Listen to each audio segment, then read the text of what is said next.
I am looking forward कि straight of Hormuz खुले, ज़िंदगी ज़रा मामूल पर आए, तेल की कीमतें कम हों, तेल की कीमतें कम हों तो इकोनॉमिक प्रेशर कम हो, इकोनॉमिक प्रेशर कम हो तो हमारे यहाँ जो पेट्रोल की कीमतों में इतना बेतहाशा इजाफा हुआ है उसमें कुछ कमी आए, आम आदमी को रिलीफ मिले। चले फिर लेट्स फाइंड आउट कि हॉर्मुज़ पे क्या चल रहा है। तवील फहरिस्त मैंने आपको दे दी, बहुत ज़्यादा आदि तो मैं I lost track after half of that.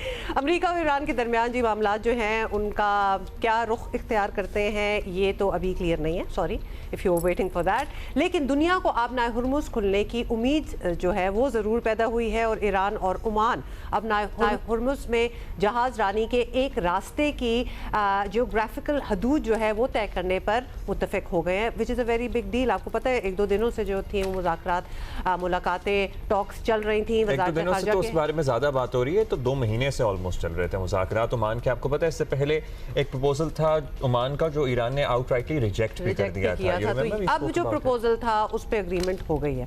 वज़ारत ख़ारजा के तर्जुमान इस्माइल बकाई ने तस्दीक की है कि ईरान और ओमान के ने आबनाए हॉर्मुज़ में जहाज़रानी के एक रास्ते की जियोग्राफिकल हदूद तय करने पर इत्तफाक कर लिया है। मुश्तरका एलामिये की तैयारियां जो हैं वो जारी हैं। अमेरिका के सदर डोनाल्ड ट्रंप ने कहा है कि वो ईरान से डील करना चाहते हैं क्योंकि वो लोगों को मारना नहीं चाहते, बिल्कुल उनकी ये इंटेंशन नहीं है, उन्हें अच्छा नहीं लगता। और तकरीब से खिताब में सदर ट्रंप ने कहा कि ईरान से बातचीत जारी है और देखें क्या होता है। बेसिकली ईरान के नायब वज़ीर ख़ारिजा काज़िम गरीब आबादी ने कहा कि आबनाए हॉर्मुज़ से तजारती जहाज़ों की नक़्ल हमल पर ईरान और ओमान के दरमियान नए निज़ाम की मुफ़ाहमत आखिरी मरहले के करीब है। ये रास्ता 2 से 4 माह के लिए खुलेगा और जहाज़ों से ट्रांजिट फ़ीस लेने का मामला ईरान की आला क़यादत के फ़ैसलों और अमरीकी रवैये पर मुनहसर होगा। इससे पहले अमरीकी मीडिया ने दावा किया है कि आबनाए हॉर्मुज़ में ओमान और ईरान के दरमियान 60 रोज़ के आरज़ी इंतज़ाम पर इत्तफाक हुआ है। 60 डे पीरियड अगेन बात हो रही है। क्या मुआहदे के तहत खलीजी मुल्कों की जानिब से आने वाले बहरी जहाज़ आबनाए हॉर्मुज़ से गुजरने के लिए ईरानी पानियों का रास्ता इख्तियार करेंगे? हॉर्मुज़ से बहिरा अरब जाने वाले बहरी जहाज़ ओमानी पानियों से सफ़र करेंगे? ये कुछ अहम सवालात हैं जिसके बारे में तफसील इस मुआहदे में दर्ज होगी। 60 दिन के तयशुदा जो दौरानिया या उस मुद्दत के दौरान कोई फ़ीस नहीं ली जाएगी। फ़रीक़ैन 30 दिन के अंदर आबनाए हॉर्मुज़ में बारूदी सुरंगें हटाने पर काम करेंगे। कल एक और पेशरफ्त हुई है कि अमरीका ने पासदाराने इनकलाब से वाबस्ता 3 इदारों से पाबंदी उठा ली है। सो सैंक्शंस लिफ्ट की गई हैं। This is very very important. इसे अमेरिका की तरफ से कदर नरमी का इशारा आप अगर समझना चाहें तो समझ लें, और इसका मतलब कि सफारतकारी ही के ज़रिए तनाज़े का हल जो है वो तलाश करना हो सकता है। और वज़ीर आज़म शहबाज शरीफ 2 रोज़ा दौरे पर आज सऊदी अरब रवाना हो रहे हैं और ज़राए का कहना है कि वज़ीर आज़म सऊदी वली अहद शहज़ादा मोहम्मद बिन सलमान से मुलाकात करेंगे और मशरक़ वस्ता में जारी पाकिस्तान की सफारती कोशिशों के लिहाज से वज़ीर आज़म का दौरा सऊदी अरब का काफ़ी अहमियत का हामिल समझा जा रहा है। और आबनाए हॉर्मुज़ पे भी बात हो रही है, उसके वज़ीर आज़म भी वहाँ जा रहे हैं। ट्रंप की साइड से स्टेटमेंट्स में भी नरमी नज़र आ रही है। आज के दिन में हमें लग रहा है कि things are moving in a better direction, in a positive direction. लेकिन आपको पता है कि जहां ईरान यूएस की जब हम बात करते हैं, every day is a new day, तो पता नहीं होता कि कल को क्या होना है। Let's talk about it. Bab el Mandeb वाला मामला भी जो है कुछ देखते हैं उस पर क्या पेशरफ्त होती है। प्रोफेसर जमील अहमद खान हमारे साथ मौजूद हैं, साबिक सफ़ीर हैं। बहुत शुक्रिया डॉक्टर साहब, आपने वक्त दिया। आप बताइएगा, दोबारा से एक उम्मीद की किरण रोशन हुई है, लेकिन एट द सेम टाइम अगर हम फोर्सेस की डिप्लॉयमेंट की बात करें तो अमरीकी अफवाज उसी तरह से इस खत्ते में मौजूद हैं। क्या लग रहा है आपको, ओमान और ईरान आबनाए हॉर्मुज़ के मामले पर अगर किसी इत्तफाक राय पर पहुंच जाते हैं तो बाकी मामलात उसके बाद फॉलो थ्रू हो जाएंगे? जी हाँ, शुक्रिया। और नई उम्मीदों के साथ बहनों का सलाम आपको और आपके नाजरीन को। यकीनन आबनाए हॉर्मुज़ सबसे बड़ा एक कंटेंशन बन गया है। काज ऑफ वॉर जो था वो इनरिचमेंट का मामला था। कॉन्सिक्वेंस ऑफ वॉर जो है वो अभी सिंगल पॉइंट एजेंडा और पूरी दुनिया के लिए एक अजाब बन गया था, इसलिए वो सिंगल पॉइंट एजेंडा है। तमाम चीज़ों से अब पहले कत्ता नज़र करके वो बाद में देखेंगे, पहले आबनाए हॉर्मुज़। मस्बत बातें आपने काफी बता दी। आज की सुबह 9 के 7 मस्बत बातें ये हैं कि डोनाल्ड ट्रंप ने, एक तो आपने बता दिया कि वो बिल्कुल नहीं चाहते हैं कि लोगों को वहां कत्लेआम किया जाए, ईरान में बम्बार्डमेंट की जाए। पहले तो वो खैर तहजीब मिटा रहे थे, लेकिन चले यू टर्न का मामला, तो चाहे वो नॉर्थ कोरिया का मामला हो कि किसी वक्त फायर एंड फ्यूरी की बात करते हैं, उसके रॉकेट मैन की बात करते हैं, फिर किम जॉन को कहते हैं टैलेंटेड, बहुत टैलेंटेड। इसी तरीके से ग्रीनलैंड की बात हो गई, कनाडा टू 51st प्रोविंस की बात हो गई, वो तो अपनी जगह पे यू टर्न। लेकिन ये यू टर्न जो है बहुत अहम है, इसलिए कि इस यू टर्न की वजह सबसे बड़ी है कि जो दुनिया पर एक प्रेशर आ गया है, एक अजाब, माशी अजाब आ गया है, उसकी वजह से। आप देखें कि कल आपने बाबुल मंदाब का भी जिक्र किया, कल 2 टैंकर्स को निशाना बनाया हूतियों ने, उसका सऊदी अरेबिया ने दानिशमंदी के साथ कोई जवाब नहीं दिया। क्यों नहीं दिया? मेरे तजिए के मुताबिक ये जो आबनाए हरमुज की एक मस्बत तौर पर एक पेशरफ्त हुई है, जिसमें कि मोफा यानी कि ministry of foreign affairs Iran का कहता है कि हम एलामिया अन करीब जारी करने वाले हैं। मेरे तखमीने के मुताबिक कल तक ये एलामिया, अगर आज नहीं कल तक ये एलामिया जारी हो जाएगा, और यही वजाहत है उस क्लास नंबर, आर्टिकल नंबर 5 की, जो कि एमओयू का हिस्सा है, जिसकी वजह से पहली मर्तबा जब 3 जहाजों को निशाना बनाया पासदारान ने, तो उसके बाद हमले जारी कर दिए दोबारा अमेरिका ने। तो ये कंटेंशन जब हल हो जाता है, इसीलिए वो बार बार कहते हैं डोनाल्ड ट्रंप कि जी ये डील के हम बहुत नजदीक हैं, कि सबसे बड़ा मसला जो क्लास 5 यानी आर्टिकल 5 था एमओयू का, उसी की इंटरप्रिटेशन थी। ओमान और ईरान मिलके आज या कल में जब ये फैसला कर लेंगे, क्योंकि वो कहते हैं कि वो दोनों नॉर्दर्न सदर्न रास्तों को खत्म करके अब ये रास्ता हम एक नया उन्होंने तजवीज किया है, नया राउट तजवीज किया है। दोनों उस पर तकरीबन न सिर्फ राजी हुए हैं, जैसा कि आर्टिकल 5 में दिया हुआ था कि ईरान कंसल्ट करेगा बाकी अपने खलीजी ममालिक से, तो वो भी हो गया। और आज तो डॉक्टर साहब सऊदी अरब में जी डॉक्टर साहब, अब क्या ये समझा जाए, अगर यही एक पॉइंट था, पॉइंट ऑफ कंटेंशन था, और जिस तरह आपने भी पहले कहा कि कॉन्सिक्वेंस ऑफ वॉर तो ये हुर्मुज ही बन गया, हालांकि बात तो कहीं और से शुरू हुई थी, nuclear enrichment and all that. So let's suppose ये डील इनकी हो गई, इन्होंने हुर्मुज को सेटल कर लिया and all that, are you foreseeing कि बाकी इश्यूज फौरन से ठीक हो जाएंगे? Because this was the major one. And also Iran के लिए जो मेजर इशू है वो अमेरिकन ब्लॉकेड भी है, जो अभी तक है। तो आप क्या फोरसी करते हैं कि उसको भी वो क्लियर करना शुरू कर देंगे फौरन से, या उनको भी महीने लगेंगे? क्योंकि महीनों में फिर बड़ा लैक ऑफ ट्रस्ट हो जाता है। फरीक तो है ना अमेरिका, और दो फरीकों में मुज़ाकरात हो रहे हैं, लेकिन अगर ब्लॉकेड बरकरार और उनकी प्रेजेंस अभी भी उधर ही है। पॉजिटिव बात यह है कि पसे पर्दा अमेरिका इसमें शामिल है। ये जो ओमान और ईरान की गुफ्तगू हो रही है, अमेरिका पसे पर्दा इसके बिल्कुल शामिल है। और इसीलिए जो आप बयानात देख रहे हैं कि हमारी टॉक्स चल रही हैं, हमारी डील हो जाएगी, वो इसी पसे मंजर में डोनाल्ड ट्रंप बार बार कह रहे हैं।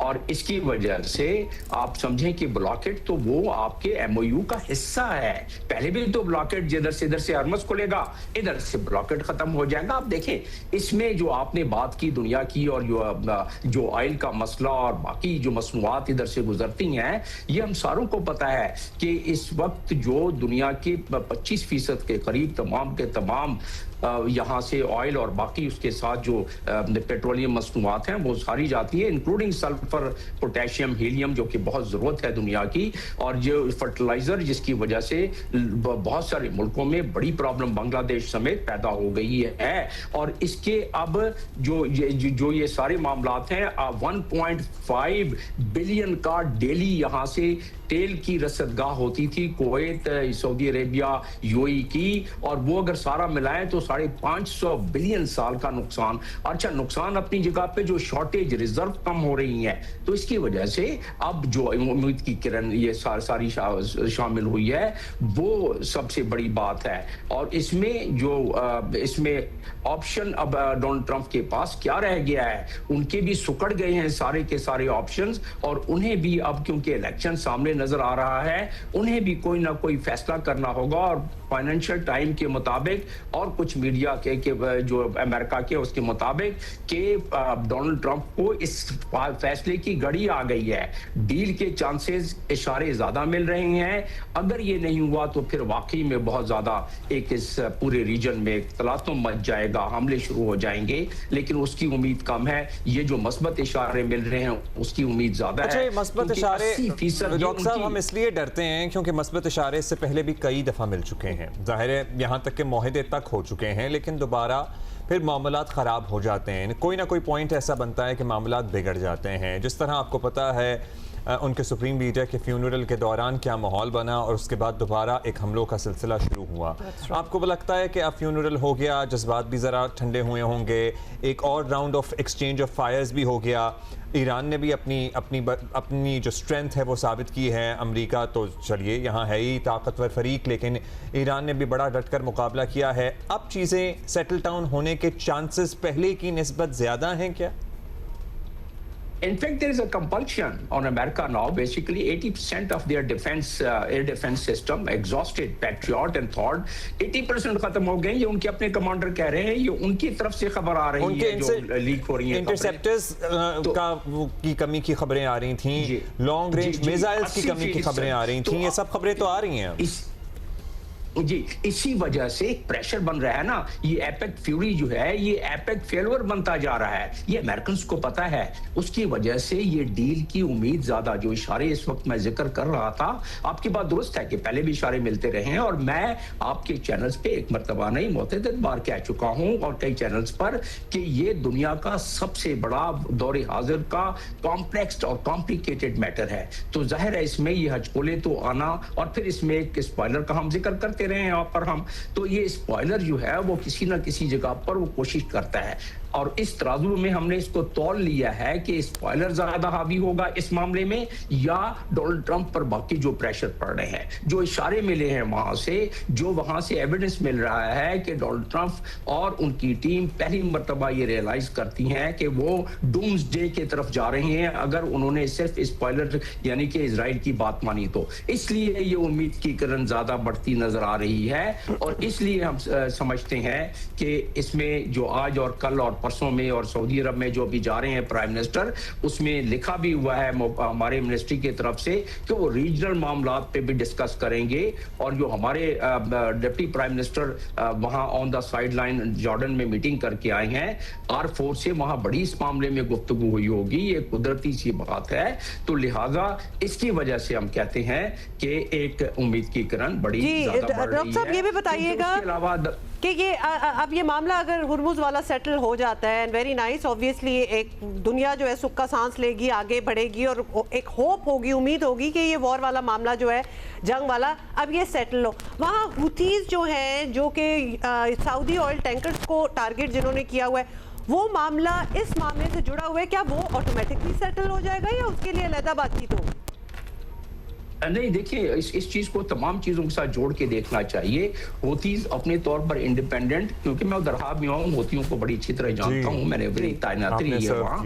वो अपने तौर पर इस मामले में बिल्कुल 100% फैसला नहीं, बल्कि वो इन कंसल्टेशन ईरान से, ईरान ने इस डील से पहले, इस मामला से पहले एक प्रेशर बढ़ाने के लिए होतियों को एक गो हेड दिया होगा, जिसकी वजह से उन्होंने कल भी 2 टैंकर को निशाना बनाया और वो 2 टैंकर सऊदी अरब के हैं। लेकिन सऊदी अरब ने पहले तो होतियों पर हमला किया था, बर्दाश्त कर गए, दानिशमंदी का मामला किया, इसलिए कि ये डील जो ओमान और ईरान के हवाले से हो रही है, जिसमें कंसल्टेशन इन तमाम मुल्क की है, वो चाहते हैं ये हो जाए ताकि आगे बढ़े हम MOU के तरफ। MOU में सबसे बड़ी रुकावट तो यही थी ना अपनाए हरमुज और इसकी इंटरप्रिटेशन। ये सबसे बड़ी रुकावट जब दूर होती है तो आगे जाके देखिए, दुनिया इसकी मुतहम्मिल नहीं हो सकती, अमेरिका इसका मुतहम्मिल अब नहीं हो सकता, लिहाजा चॉइस एक ही है, तबाही और बर्बादी। अगर उसमें अमेरिका की बचत हो जाती है तो फिर ठीक है, ये कि अमेरिका समझता है कि इसमें बचत